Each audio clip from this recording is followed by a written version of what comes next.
Coming up on the Elon Phoenix Weekly. I'll pick up a racket and play tennis with an Elon star. And we'll break down some film with one of Elon's finest coaches. And we look back at a phenomenal year of Elon athletics. All that and more next on the Elon Phoenix Weekly.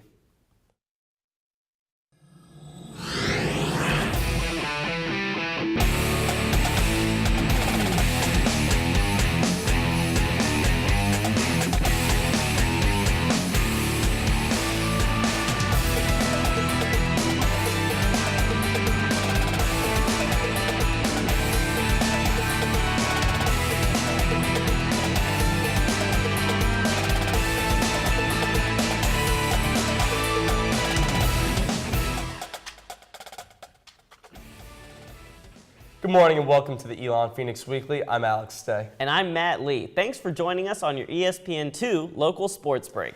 Well, Matt, sad to think that this is our last episode as host of the Elon Phoenix Weekly, but luckily we have this nice, beautiful new logo behind us.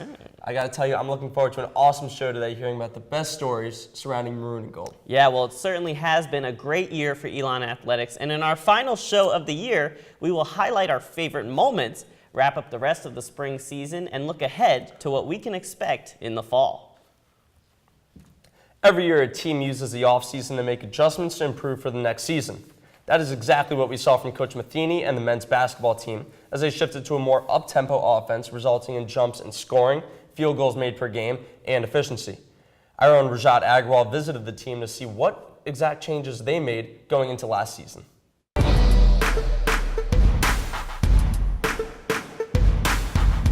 We're in the men's basketball film room. I'm Rajat Agrawal with head coach Matt Matheny and starting point guard Luke Eddy. Guys, thanks so much for joining us. We'll jump right into it. The offense this year for you all was a strong point. The points per game were higher than last season. Coach, what worked out for you guys this year offensively? We love to play up tempo, and it's a fun style of play. I think Luke can tell you, any of his teammates can tell you, we like to push the ball and score in transition. And it's something we've tried to do here throughout the years, but I think this year in particular, we did it as well as we ever have. And it's not just the point guards. You got to run. And our post players ran very well, and our guards really delivered the ball well this year. For example, this play right here, what was going through you all's mind when you guys were running this? This, I think, is the progression that our point guards, Luke, in this case, sees very well. We like, as we said, to throw it to the post player as the first look. But if he's not open, then our wings have to run really hard too. And Luke, in this play right here, does a great job of finding a wing up the court for an open shot. My eyes on that play were probably looking at our big man because we got that pass so many times that everybody sunk together and left Sheldon wide open on the wing. And Coach, if you look at this play here, the spacing seemed to be a key for you guys this year. We were better at spacing. We love to recruit guys, and we're fortunate on our roster to have a lot of guys that can shoot the three.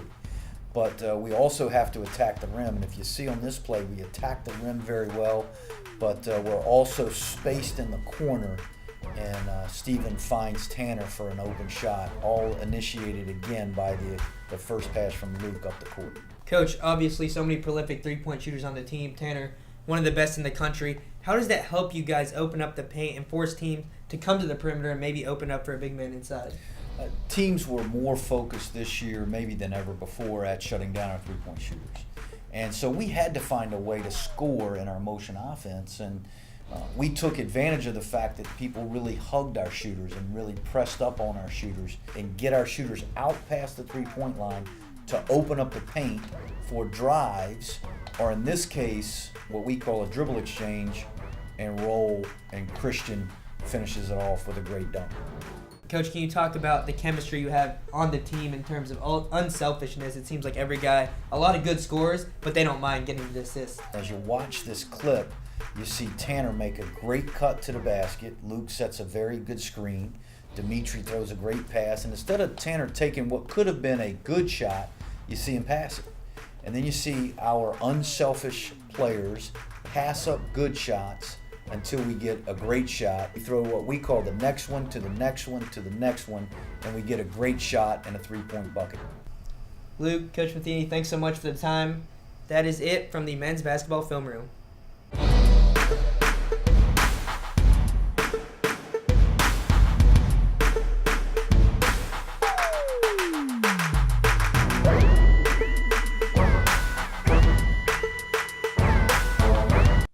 And with all the momentum built in their new offense this year, it'll be exciting to see what they do next year.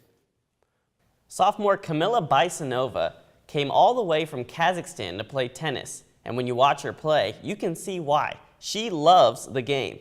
I also love tennis, but my game definitely needs more work. Luckily, Camilla agreed to help me get started, teaching me how to properly serve and volley in this week's How To.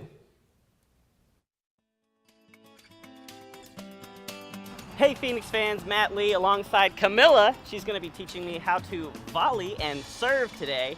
I'm going to become the next Andy Roddick, USA version. How do you think I'm going to do? I think you're going to do well. I've got a great teacher here. Let's give him our best tennis pose.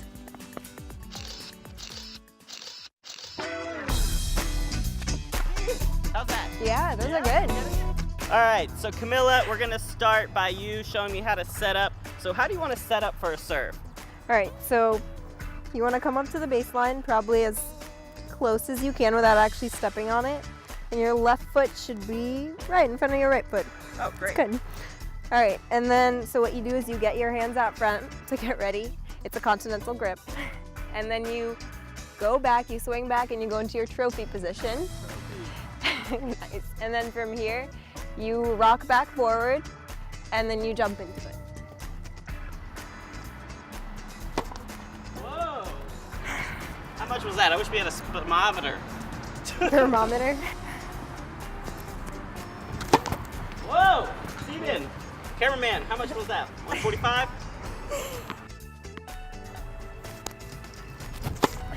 Oh, look at that. Right in the corner, too. So you said we're going to set up, right? Yep. Left foot in front of the right. Mhm. And I'm just going to wind back, trophy pose, Yeah. hop in the pack, right? Yeah. All right, all right.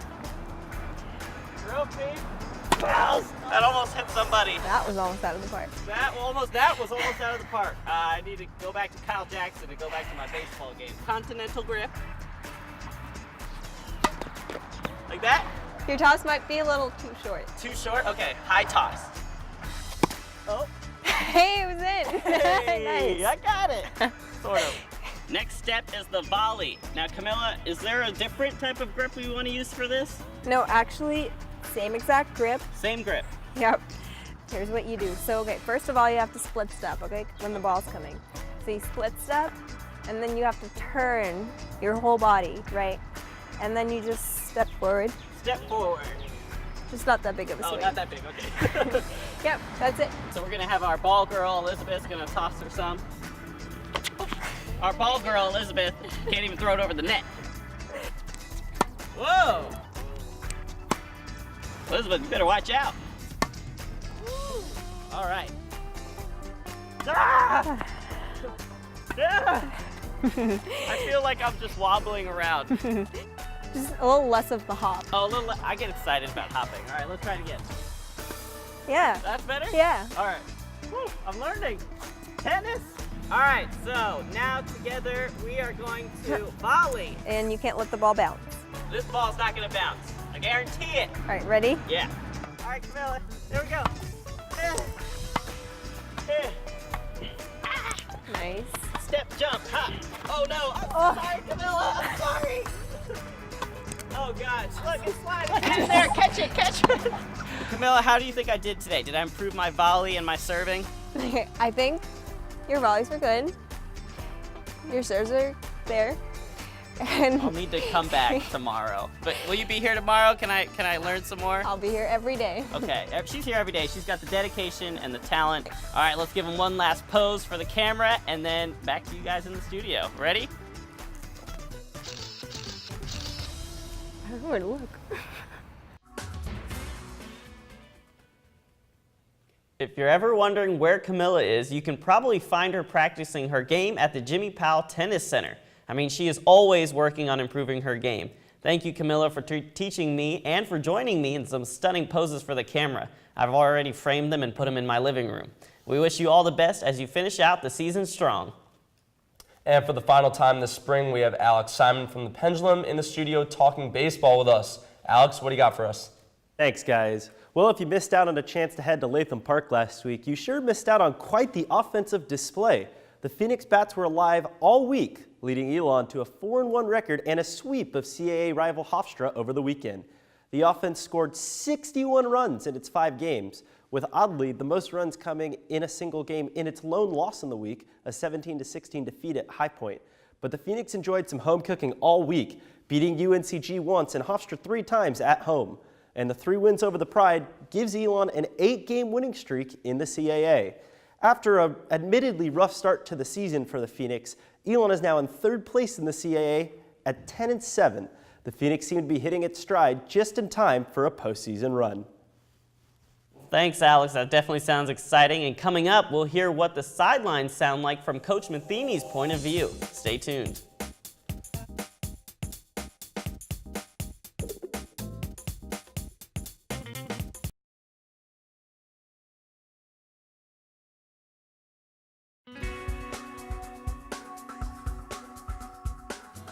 Welcome back to the Elon Phoenix Weekly on your ESPN2 local sports break. The varsity teams aren't the only teams we have here on campus. Elon has a large number of club sports teams, such as club baseball, which I play on. Our co-host Cam plays club hockey, and one of the fastest growing clubs is the women's club soccer team. We caught up with the captains to learn about their recent success.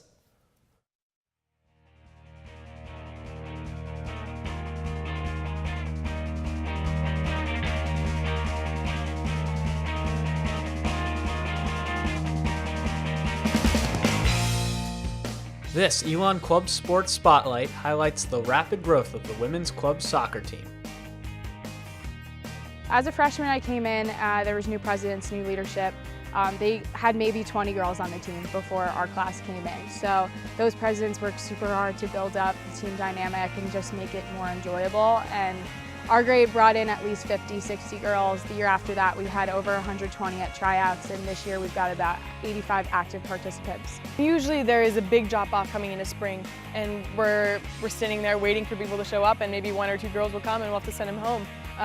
But that hasn't been the case at all this spring. Attendance is just incredible, and it makes our jobs a lot easier and a lot more fun, and I think because of the fact that our games haven't been canceled and the weather's kind of been on our side, it makes just playing and keeping the team alive a lot easier. Comparatively, this has been one of the strongest seasons for the team. This is the first successful spring season we've had. It's always been pretty impressive how many girls, not only that show up, but email about coming to games, and about how many coaches that reach out to us that want to play. We had record attendance each practice and each game. I think we played about 6 games, had a tournament that we hosted for the first time ever, and I had a few wins on it too. Captains Danielle Fowler and Emily Freed attribute the strong team dynamic to the balance between competitiveness and simply having fun. We get to travel, we get to play the game we love at a good level, but we also goof off and are there for each other 110%. Very fun. We come to practice, half of it seems social and half of it we're playing soccer. So coming to games is just, it's easy. It feels just super easy just to be around these people. Danielle and Emily actually act as the coaches and managers for the club. Because unlike a varsity sport, the organizational responsibilities fall upon the team captains. It's definitely hard because we're pulling drills from high school, so it's stuff that whatever drills beforehand we would just do. Whatever the presidents before us told us to do, we would do it. But now we take about 20 minutes the night before practice, 30 minutes, and just really plan out what we're going to do and realize how it's going to help us on the field as well, because the players like to hear that. This job doesn't just run throughout the school year. I've noticed that during the summers, we're emailing coaches, we're figuring out our schedules, we're figuring out our practice times that'll work best for our team members. And we both got really intense schedules, we're really involved. So it's kind of hard to find that time. That's definitely a challenge, but if we didn't love it, then we wouldn't do it. Seeing as it was the club's senior game, Danielle and Emily shared their favorite memories of their senior teammates. They taught us how to hit the quan. So whenever we do anything social together, we meet up or at a practice and we're bored, we'll hit the quan. So that's just kind of funny how the seniors kind of started that. Freshman year, Katie Dalton has been one of my good friends since day one. I emailed her like a very timid incoming freshman, asking if there were tryouts, asking her all about the team. Katie's still on my phone as Katie Dalton Elon Soccer because I'll never change it, but she welcomed me open arms and really made us want to be in her position as leaders too.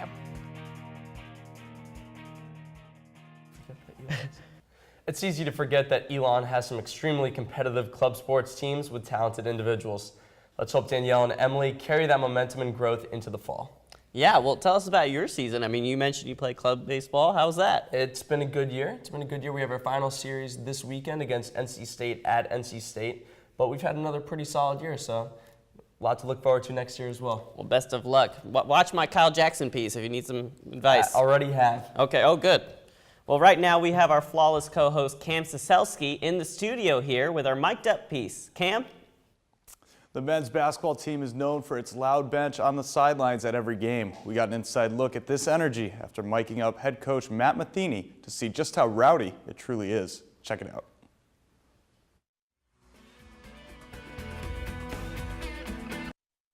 All right, think for a second. Think about what we've been through. Think about the summer, the experiences of the summer. Think about the fall, the morning lifts, all the practices, and it gets us to this point. And you're ready for it. You're ready for this point. You have prepared for this point. And I'm going to tell you, there are times in life when you have to make a stand. You have to make a decision if you want to do something special. It's not just going to happen. You got to make that decision. And it's time that this team makes that decision. You've heard what everybody else said. But what matters is what we believe, what we think. And we want to do something special.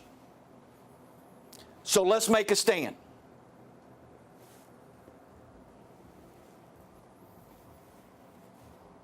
You ready to make a stand? Yes, sir.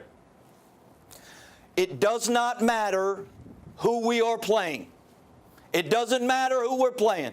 The only thing that matters is that we're playing. Elon's playing tonight. Let's go. Game day is a special day. When you get so many opportunities, and we talk to our players about this, you only get so many opportunities to wear the Elon uniform. And we want to make those days special.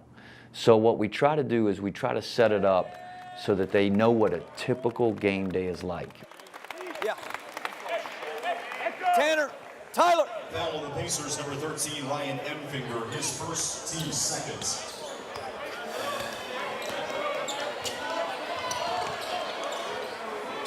Got to be more detailed. Not detailed enough. Here we go, motion. Motion. Arms out. Defend this time. Defend, Luke. Danny got Luke.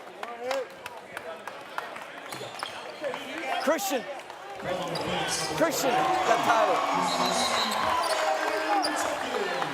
Hey, Steven. You can run harder than you're running. Okay, first experience. Deep breath, run harder. I think it's very important that coaches read situations and they read individuals and how they're reacting to situations. So there are times when you really have to provide energy in a conversation. Some people call that yelling. I don't like to call it yelling. Dig in, defend. Come on, Christian. Fight, Christian, fight. Fight through, Christian. Bend your knees. Come on, Christian.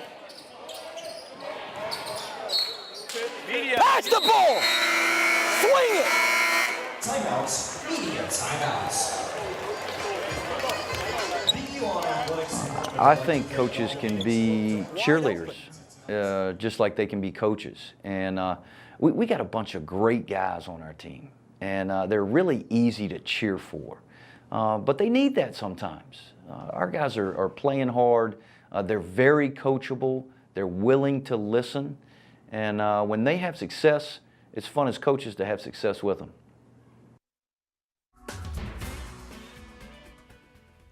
with the players leaving it all out there on the court, and Coach Matheny giving encouragement and a push whenever necessary to get the team to its full potential. It's no wonder the team was so successful this season.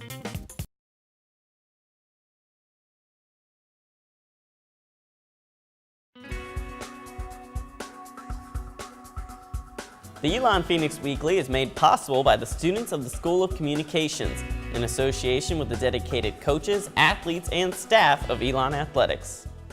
Featuring 6 freshmen this season, the men's tennis team was as talented as it had come, but inexperienced. Fortunately, transfer Petar Tomic filled that gap.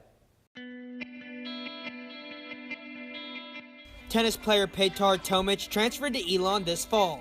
In search of a fresh start, he found a home in the men's tennis team. My biggest struggle was, am I going to fit? And when you see them at first time, you can immediately say that they're a really great group of guys. It just seemed like a good fit. I think he liked the university. The guys on the team liked him. We knew we were going to be bringing in a young team, so getting a transfer who had experience was going to help us. Tomic brought maturity, but on the court he faced challenges during his first few months at Elon. It was a big struggle for me in the beginning because coach wanted to change my game, and usually that comes easy if you have any kind of confidence, but me coming here without confidence and just wishing to do well, it was a big struggle. He went through that fall where, especially in singles, where he was really trying to find himself, and it took a little while. However, by the time the spring season came around, Tomic had found his niche in doubles. Pete and Chris are now a grade 1 doubles team. I mean, they've beaten ranked teams. They're winning. If you'd have told me at the end of the year, I would have said 50-50. I would take 50% of wins at one. I told them that. We win 50% of our matches at one double. We're doing great. Now, that would look like that would be a dumb statement to make. Those guys are winning way more than 50%. And Pete and Chris naturally had chemistry from day one. That chemistry showed in the results, and Tomic evolved into the most reliable doubles player on the team. Pete has improved in doubles tremendously. I mean, he is a definite solidified #1 doubles player now. I mean, he holds his own with anyone. He's, I would say, the best doubles player on our team. With the doubles success came success in singles, as Tomic became more comfortable in all facets of his game. I would say the decision to improve my doubles game helped me a lot in a way to play singles as well, because now I'm coming more to the net and just trying to win points and make them in a way shorter but more effective for me and for my game. As a new student to campus himself, Tomic could not help freshmen navigate around campus, but rather adopted a different path of leadership. I took my role in a different way and just making sure that they do everything right. Talk to them even if they're homesick, because I know, like, I went through that time, and homesickness is something that most of the college players have a hard time with. So that was my biggest goal, to help them out of school, but then again help them to feel the way I feel, to feel being part of the community.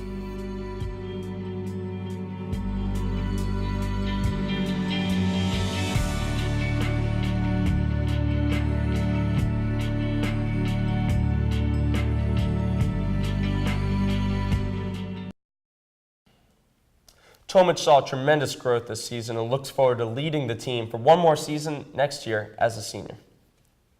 With the end of our season also brings the end of the athletics season here at Elon, and we want to celebrate another tremendous year from all our sports. We here at the Elon Phoenix Weekly have put together a montage of just some of the best plays and moments from the 2015-2016 season. Whether it's Tanner Sampson draining 8 3-pointers in one game, or the men's soccer team upsetting nationally ranked Wake Forest in their home stadium, this year is definitely one to remember.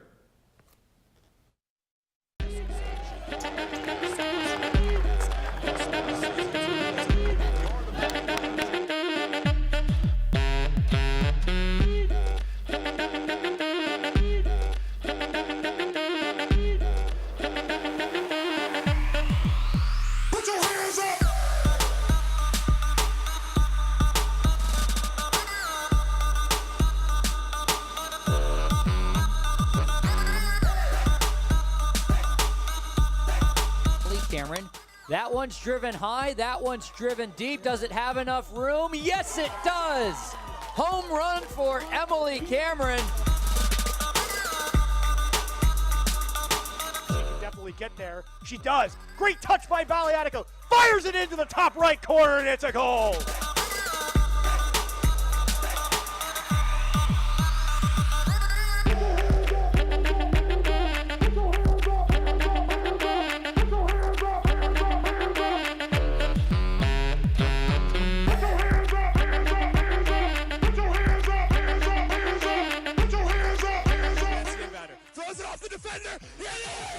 Throws it off the backside. Oh, yeah, right there. Oh, yeah. To win the game. Wow. You go, girls. Put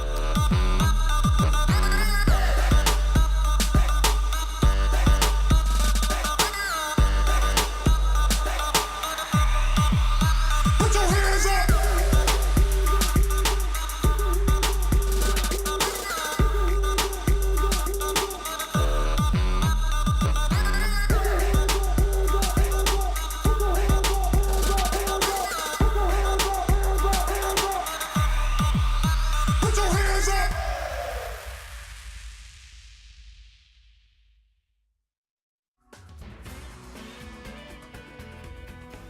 Wow, so many great moments for the Phoenix. You just caught me dancing. That was some pumped up music. My personal favorite moment was when the women's basketball team scored that buzzer beater in double overtime and then made it onto SportsCenter with Neil Everett and Stan Verrett. That's an achievement. There's definitely a lot to write in the history books from this year. And speaking of history books, we'd like to congratulate our producer, Kayla Hammer, who won the award for Most Outstanding Senior in her major. She's been great this year helping us, and with co-hosts like Matt and I, we needed all the help we could get, so we truly appreciated that. And with that, Matt, this is our final show as hosts of EPW. It's been a wild ride, and I love you all.